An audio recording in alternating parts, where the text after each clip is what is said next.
Assalamualaikum warahmatullahi wabarakatuh.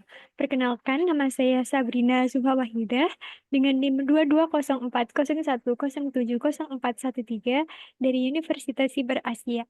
Di sini saya akan menjelaskan terkait jaringan wireless dan mobil yang berfokus pada simulasi dan contoh. Sebelumnya, terima kasih kepada dosen pengajar Bapak Dr. Ucup Darussalam STMT.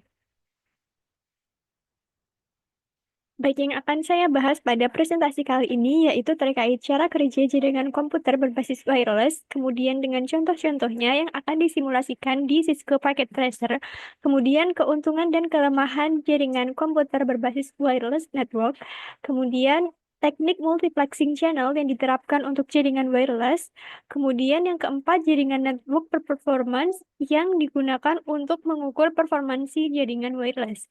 Kemudian yang kelima yaitu fungsi utama dari access point, serta yang terakhir metode akses yang diterapkan pada wireless network. Baik, yang pertama yaitu terkait cara kerja jaringan komputer berbasis wireless dan juga contoh-contohnya. Baik, jadi wireless atau nirkabel merupakan teknologi yang bertujuan untuk menggantikan kabel yang menghubungkan terminal komputer dengan jaringan. Dengan begitu, komputer dapat berpindah dengan bebas dan tetap dapat berkomunikasi dalam jaringan dengan kecepatan transmisi yang memadai.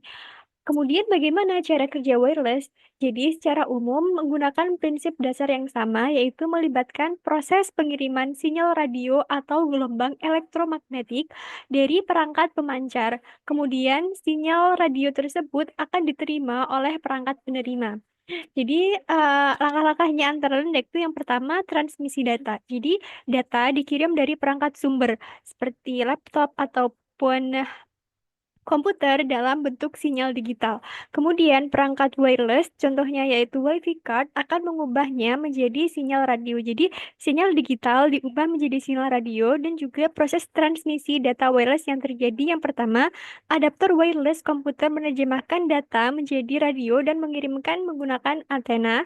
Kemudian router wireless akan menerima sinyal dan melakukan decode data agar data bisa kembali dalam bentuk sinyal digital dan bisa diterima oleh perangkat penerima. Kemudian dalam proses kedua yaitu penerimaan data, sinyal radio akan diterima oleh access point, kemudian menerjemahkan kembali menjadi sinyal digital untuk diteruskan ke perangkat tujuan atau jaringan kabel. Nah, kemudian komunikasi yang ada pada jaringan wireless ini adalah komunikasi dua arah, di mana perangkat itu dapat saling bertukar data secara simultan. Nah, berikut adalah contoh-contoh jaringan komputer berbasis wireless. Jadi, di sini saya membuat tiga contoh simulasi jaringan. Yang pertama ini ada dengan satu server, kemudian satu switch, dan juga menggunakan tiga access point yang kemudian terhubung ke masing-masing perangkat. Di sini ada perangkat laptop, kemudian smartphone, dan juga tablet.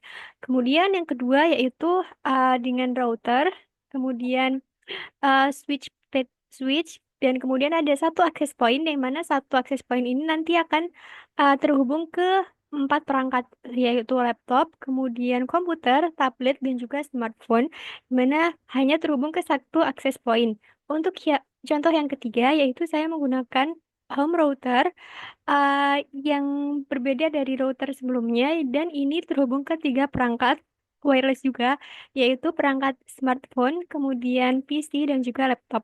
Baik, jadi saya akan mensimulasikan di Cisco Packet Tracer. Sebelumnya di sini saya sudah membuka project yang pertama yaitu dengan satu router, kemudian satu switch, satu access point, dan juga dan juga ada empat perangkat yang terhubung yaitu laptop, PC, tablet, dan juga smartphone.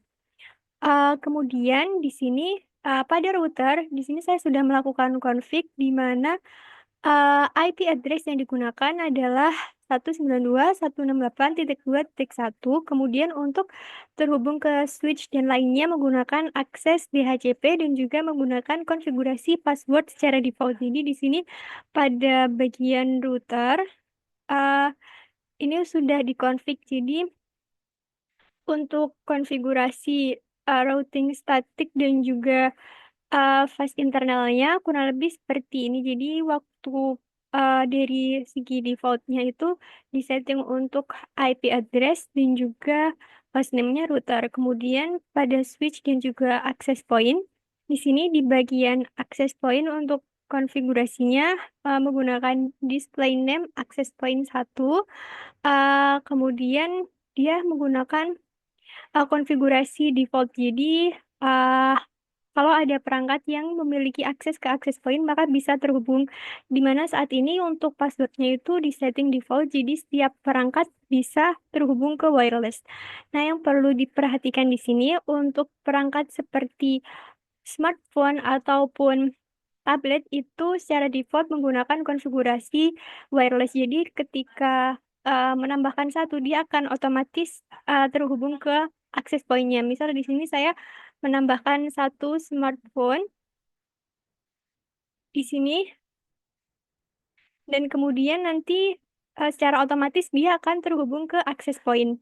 Karena uh, dari default yang ada di smartphone itu menggunakan konfigurasi wireless, maka akan terhubung ke access point yang uh, terdekat dan juga memiliki konfigurasi default atau belum disetting untuk passwordnya, maka bisa langsung terhubung. Berbeda dengan perangkat seperti laptop ataupun PC. Misal di sini saya akan menambahkan laptop.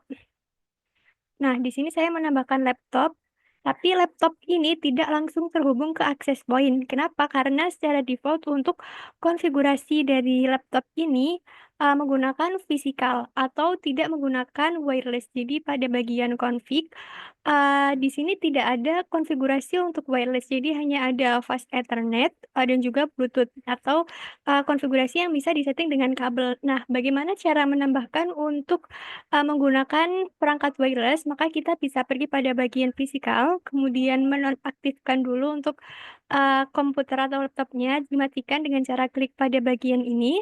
Kemudian kita ambil pada perangkat ID-nya, kemudian kita ganti dengan perangkat yang ada di bawah ini atau WPC 300N yang ini merupakan untuk jaringan wireless. Ini kita bisa drag ke bagian sini dan kemudian kita aktifkan kembali laptopnya. Nah, saat sudah aktif, sekarang laptop sudah bisa terhubung ke access point juga dengan menggunakan jaringan wireless. Di sini kita bisa mencoba untuk melakukan simulasi dengan menambahkan satu paket, misal dari laptop yang sudah dikonfig dan juga ke smartphone yang baru ditambahkan. Nah, di sini statusnya sudah successful atau sudah berhasil terkirim. Ini untuk contoh yang pertama. Selanjutnya, kita bisa lanjut pada contoh yang kedua, yaitu di sini untuk contoh yang kedua, yaitu satu router dengan satu switch dan juga empat uh, dan juga dengan satu access point. Saya izin untuk membuka yang terbaru. Hmm,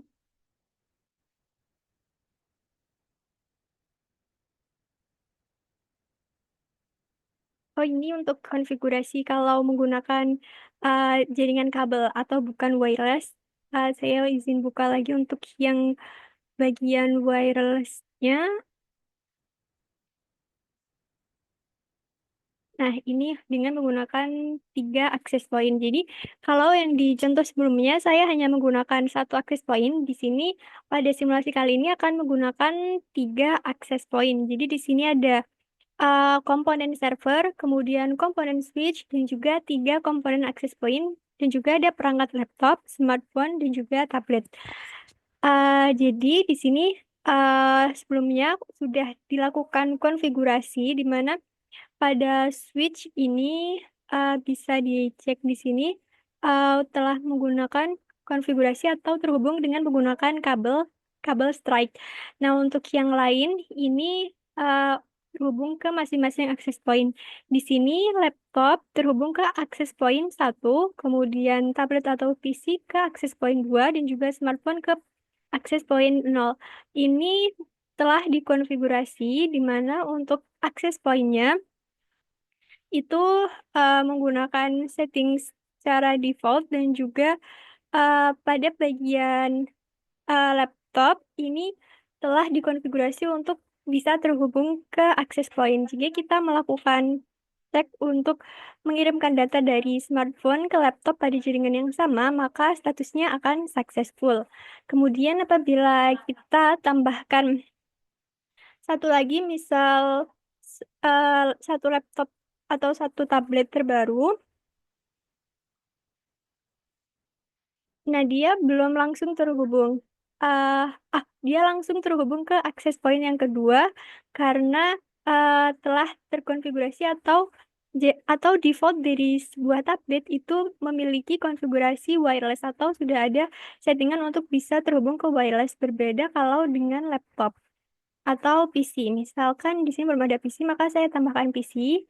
Di sini dia tidak langsung terhubung ke access point manapun. Maka kita bisa melakukan hal yang sama untuk melakukan konfigurasi, yaitu yang pertama dinonaktifkan dulu, kemudian kita ambil ID card dan juga mengaktifkan uh, ID card untuk wireless.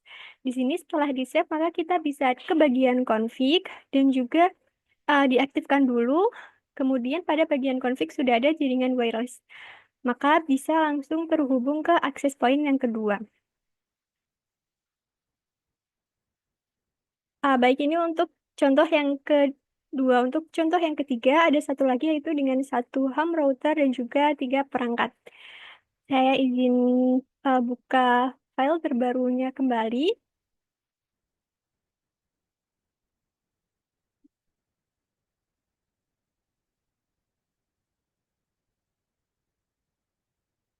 Nah, di sini ada satu perangkat home router VT AC, kemudian ada 3 perangkat yang akan terhubung ke jaringan, yaitu smartphone, kemudian PC, dan juga laptop. Di sini untuk home routernya itu ada perubahan dari 2 contoh sebelumnya. Jadi pada home router ini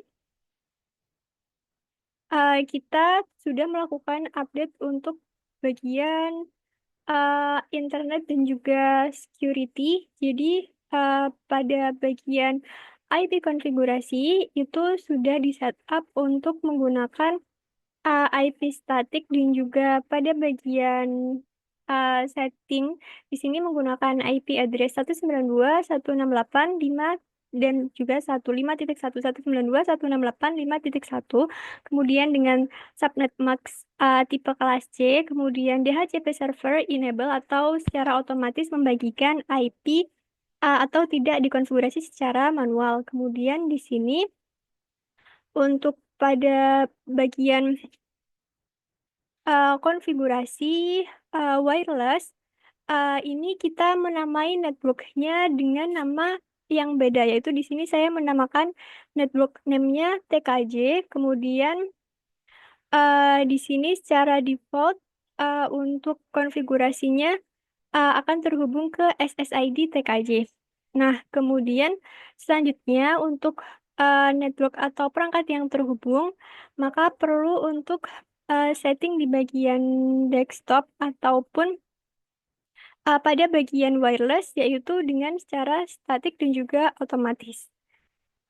Kemudian jika kita menambahkan satu user baru, misalnya satu perangkat baru, misalnya tablet,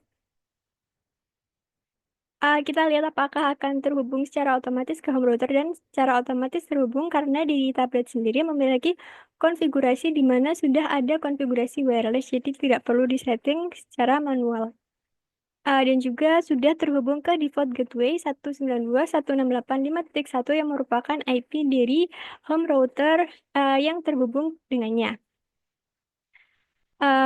Baik, saya izin melanjutkan untuk presentasi di nomor selanjutnya. Jadi, tadi adalah penjelasan mengenai contoh-contoh wireless application di Cisco Packet Tracer. Kemudian, apa saja kelebihan dan kekurangan? Jadi yang pertama untuk kelebihannya yaitu keterjangkauan dan mobilitas, di mana pengguna itu bisa mengakses dari mana saja selama masih berada di dalam jangkauan sinyal dan juga memudahkan untuk pekerjaan jarak jauh, pertemuan, ataupun kolaborasi tim. Kemudian pengurangan penggunaan kabel dan juga scalability, yaitu dengan menambahkan akses poin tambahan, kita bisa menambah jangkauan sinyal dan dapat diperluas sesuai dengan kapasitas pengguna. Jadi seperti yang dicontohkan tadi ada beberapa Ada bisa kita menggunakan konfigurasi satu access point saja, tapi jika dibutuhkan, kita juga bisa menambahkan lebih banyak access point yang terhubung ke satu server yang sama.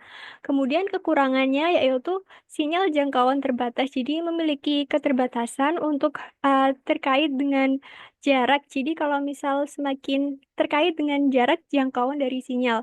Jadi faktor-faktor itu bisa mempengaruhi seperti misal ada faktor dinding, kemudian pelaratan elektronik ataupun gangguan lingkungan yang akan memberikan dampak pada bagian wireless atau proses pengiriman sinyal secara tanpa kabel itu. Kemudian ada interferensi sinyal. Jadi sinyal itu bisa mendapatkan gangguan dari perangkat elektronik yang menggunakan frekuensi yang sama atau berdekatan dan juga terkait kerentanan keamanan. Kemudian jaringan metode akses ataupun kemudian yang ketiga yaitu multiplexing channel yang diterapkan untuk jaringan wireless. Jadi sebelumnya multiplexing adalah metode yang memungkinkan penggunaan sumber daya jaringan secara bersama-sama oleh beberapa pengguna melalui pembagian dalam dimensi tertentu seperti frekuensi, waktu, kode, atau space atau ruang. Jadi teknik pada multiplexing itu bisa didasarkan pada beberapa frekuensi untuk bisa digunakan sumber daya itu secara bersama-sama oleh pengguna dengan pembagian tertentu. Misal pembagiannya berdasarkan frekuensi, kemudian berdasarkan waktu, berdasarkan kode, atau berdasarkan ruang. Nah, berikut adalah teknik multiplexing yang diterapkan pada jaringan wireless. Jadi yang pertama yaitu frekuensi multiplexing, FDM, atau frekuensi division multiplexing. Jadi di sini spektrum frekuensi dibagi menjadi beberapa pita frekuensi kecil. Setiap kanal mendapatkan pita frekuensi tertentu untuk digunakan sepanjang waktu. Contohnya yaitu siaran radio FM, di mana biasanya radio-radio memiliki nama dan juga akhirnya itu radio FM, dan juga jaringan WiFi yang digunakan untuk menggunakan saluran frekuensi tertentu. Kemudian yang kedua yaitu time multiplexing atau TDM, time division multiplexing, di mana seluruh spektrum frekuensi diberikan kepada sebuah kanal dalam jangka waktu tertentu. Jadi kalau time itu keywordnya yaitu waktu. Jadi kanal lain berganti menggunakan spektrum di waktu berikutnya. Contohnya yaitu komunikasi seluler menggunakan GSM dan juga seperti GSM yang menggunakan TDM untuk berbagi saluran.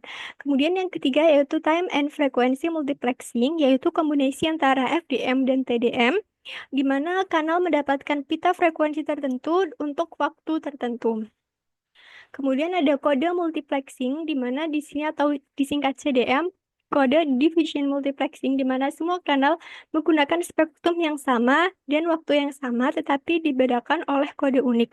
Contohnya pada komunikasi seluler, di mana memiliki keunggulan untuk efisien dalam penggunaan bandwidth dan tidak memerlukan sinkronisasi dinamis, dan memberikan perlindungan terhadap inferensi dan penyadapan, sedangkan kelemahan yaitu tingkat data pengguna lebih rendah dan regenerasi sinyal lebih kompleks.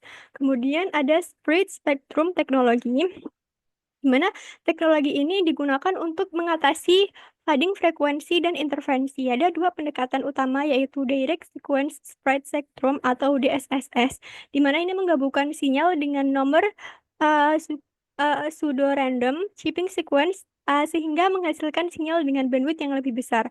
Keunggulannya yaitu mengurangi frekuensi selective random, dan kelemahannya yaitu membutuhkan kontrol daya yang presisi. Kemudian ada frekuensi hopping spread spectrum atau FHSS, di mana ini sinyal melompat secara acak di berbagai frekuensi pada interval tertentu.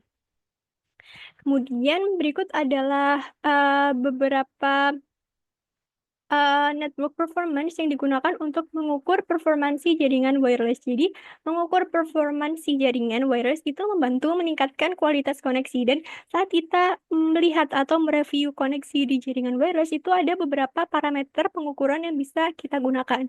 Yang pertama yaitu throughput. Throughput adalah kecepatan data yang berhasil dikirimkan dari satu perangkat ke perangkat lain dalam satuan waktu atau Mbps. Jadi throughput adalah terkait kecepatan data yang berhasil dikirim. Kemudian latensi atau delay yaitu waktu yang dibutuhkan data untuk berpindah dari sumber ke tujuan, dari perangkat sumber ke perangkat tujuan. Di mana kalau latensi ini maka semakin kecil itu akan semakin baik. Kemudian ada paket loss, yaitu presentase data yang hilang selama transmisi, idealnya yaitu 0. Kemudian ada sinyal strength, di mana kekuatan sinyal wireless, dBm yang mempengaruhi kecepatan dan stabilitas koneksi. Kemudian ada bandwidth, adalah kapasitas data yang dapat dibawa pada sebuah sirkuit atau jaringan dan biasanya diukur dalam bit per second atau BPS. Kemudian ada utilization, persentase yang digunakan dari total kapasitas yang tersedia, optimum utilization, nilai rata-rata tertinggi, kemudian akurasi, yaitu jumlah trafik yang digunakan yang benar-benar ditransmisikan. Kemudian efisiensi, yaitu sebuah analisis dari seberapa banyak usaha yang diperlukan untuk menghasilkan sejumlah throughput data. Kemudian yang ke-10 ada delay variation, rata-rata dari jumlah delay yang bervariasi, dan response time atau waktu untuk sebuah request, beberapa network service, ya, dan kepada sebuah respon kepada requester. Jadi response time ini adalah waktu respon dari jaringan sumber atau dari perangkat sumber ke perangkat tujuan. Baik, selanjutnya fungsi utama dari access point. Jadi, access point dalam jaringan wireless itu bertindak sebagai jaringan, sebagai jembatan antara jaringan kabel dan perangkat wireless. Jadi, access point ini berfungsi sebagai titik akses untuk perangkat nirkabel agar dapat terhubung ke jaringan kabel.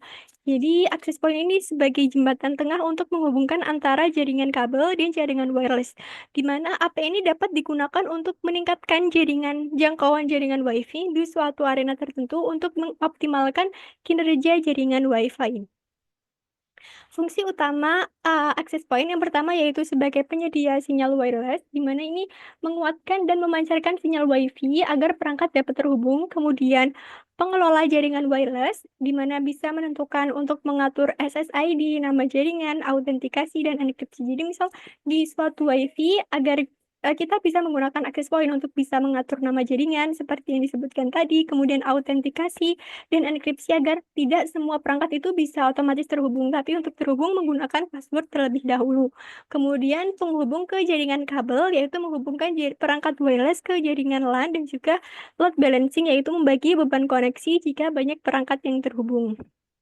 Kemudian metode akses yang diterapkan dalam wireless network itu menggunakan CSMA-CA atau Carrier Sense Multiple Access with Collision Avoidance. Jadi ini berbeda dengan CSMA-CD Collision Detection yang digunakan pada jaringan kabel. Kalau CSMA-CA ini khusus untuk jaringan wireless, di mana perangkat mendengarkan saluran sebelum mengirim data dan memastikan tidak ada transmisi yang aktif. Kemudian jika saluran kosong, maka perangkat akan mengirimkan data.